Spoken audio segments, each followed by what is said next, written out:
Assalamualaikum warahmatullahi wabarakatuh and good day to everyone. My name is Mariny Abdul Ghani. Today I would like to present a paper with title Living in an Abusive Relationship, Review of Cases from the Narratives of Battered Women in Malaysia.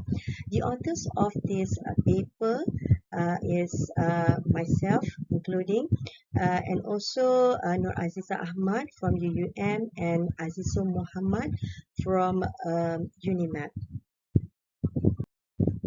Okay, let me just put a bit of history over here. Malaysia has recognized domestic violence as a social problem since the Convention on the Elimination of All Forms of Discrimination Against Women in 1979. So since then, there are various strategies, campaign, and also the legislation has been set up to tackle the problem. However, as we know that Malaysia is practice the patriarchal system, so that this actually remains as a cultural barrier of domestic violence. So there is also a problem where there is lack of studies conducted to review the efficiency of those strategies, campaigns that have been done, so that we don't really know much information how to redress the issue. What is domestic violence? Is the problem seen as an abuse of power, male dominance, and also control over their spouses, usually the female, and unfortunately, it is still hugely underreported. Okay, why actually domestic violence women or victims try to hide the problem? Because they want to preserve the sanctity of their marriages, and also the privacy of the family, because they don't want the issue people know about what happened in their family, and also because this is very shameful situation. Alright, for this study, we employed qualitative interviews, the semi-structured interview with 3 women experiencing living in abusive relationships. So the discussion is actually focuses on the impacts of domestic violence, as well as the barriers to seeking help. So and also we further extend to the supportive networks. These actually include the informal as well as the formal supportive network. So of course, their names are actually being concealed to maintain the privacy and the confidentiality of the data. So the average time of the interview was almost 1 hour for each woman. So for the article part, all these women have been informed about their participation and also their rights. Okay, they are actually they know that they can stop the interview at any time they want, or did not respond to any questions. Because this is a very sensitive issue, so we really need to safeguard the woman's well-being. Okay, because might be after the interview there might be trigger something for the emotional stability aspect. So we actually get them the support system listed for them, so that they know where to go and who they're going to talk to if the problem arises. Okay, we talk about Halimah. Okay, the first respondent over here, Halima is a 45-year-old woman, and she, at the time of the interview, she said that she remarried to a school gardener.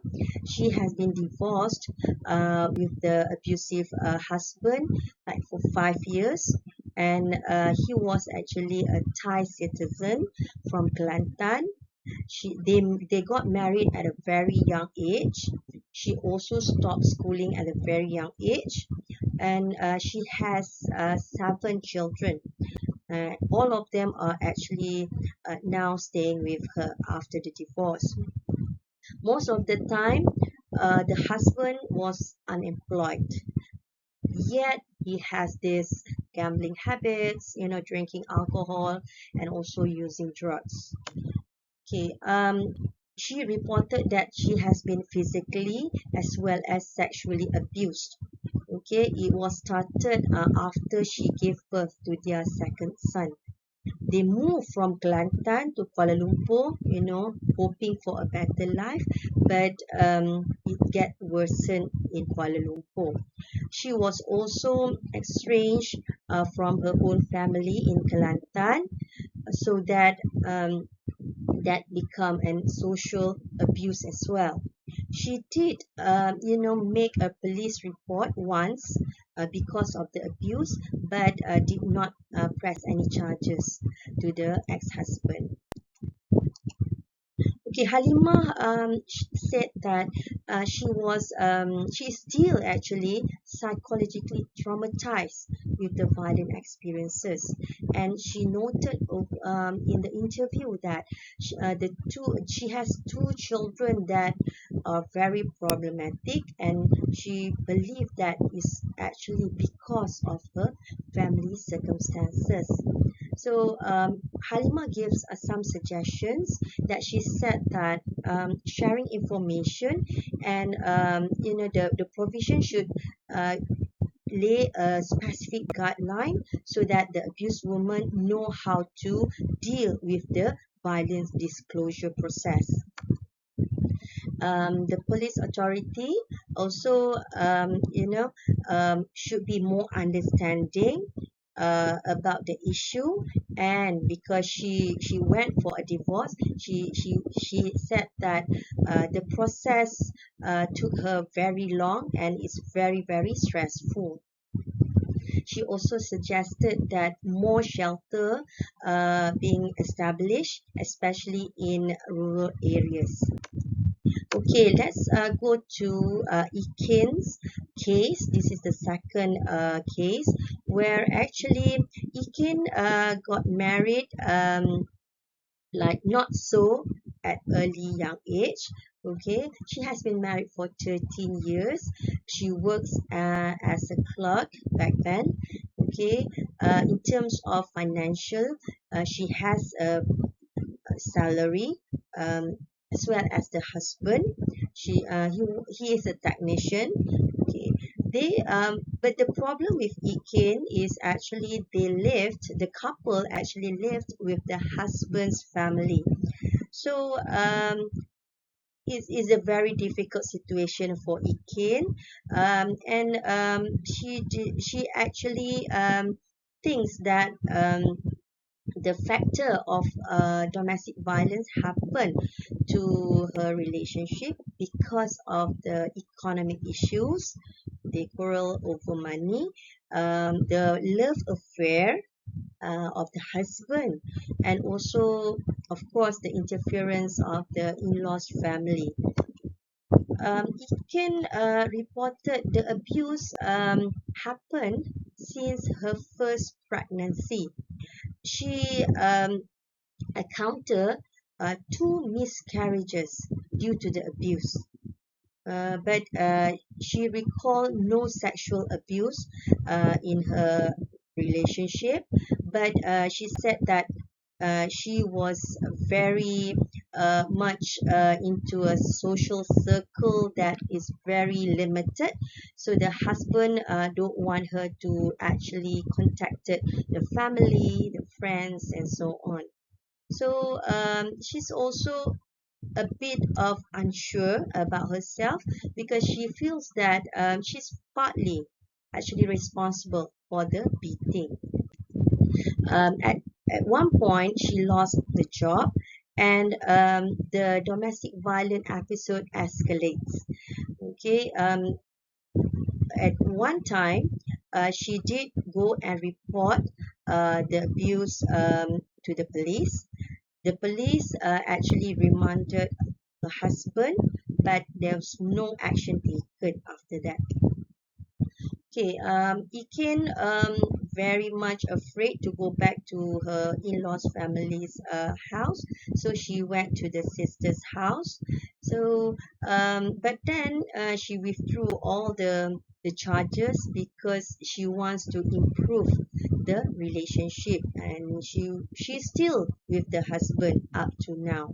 Okay, the suggestion that she gave that abused woman needs to go and seek for formal and informal supports.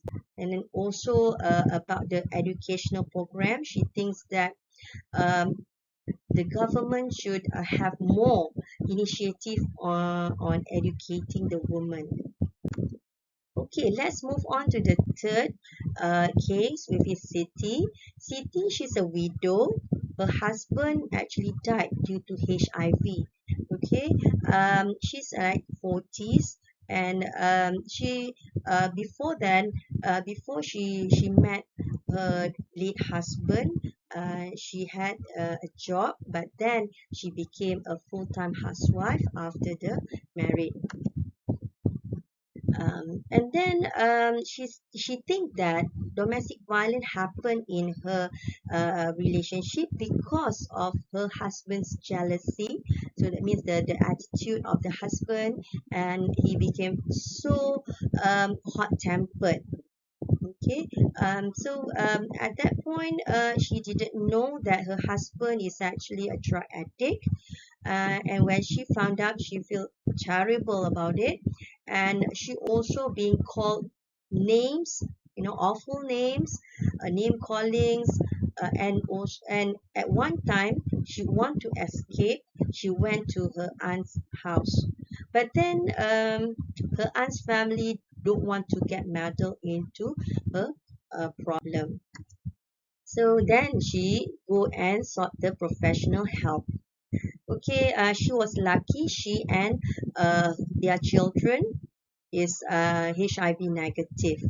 At the time she proceed with the divorce petition, the husband died. Okay, she suggests that again a hassle-free procedure for the Sharia court, and also might be the monetary assistance or any assistance can be speed up so that it can help the woman. Okay, if we look at these three cases, we can find out that these women interviews were actually physically, socially, emotionally, and psychologically being abused, plus financially being abused as well. So the analysis we can find is like until 5 to 15 years, the abusive relationship that happened between 5 to 15 years, and the patterns were more or less similar with these three cases. They started very early period of their marriages, and also it happens during the pregnancy term. They both, three of them, still traumatized, feel the impacts of domestic violence, and also but like Ikin, the relationship has been improved. Okay, so what are the contributing factors that reported over here is like substance abuse, and also the financial problems, the family interference, and whatnot. So it's clearly that economic survival often disrupted, the relationship of the family. So in their recommendations, the woman also highlighted about the procedural problem, the bureaucratic problem, issues that needs to be improved. Okay, there are five reasons listed here. So the feelings of self-inviolability. The second one is the interest of the children. The hoping the partner would change, self-blame, and also lack of knowledge why they stay in the abusive relationship. So with that, I hope that all of us are together to actually address this issue. It's very crucial to us. Thank you so much. I will end the presentation with Stop Domestic Violence. Thank you, everyone. Assalamualaikum and salam sejahtera.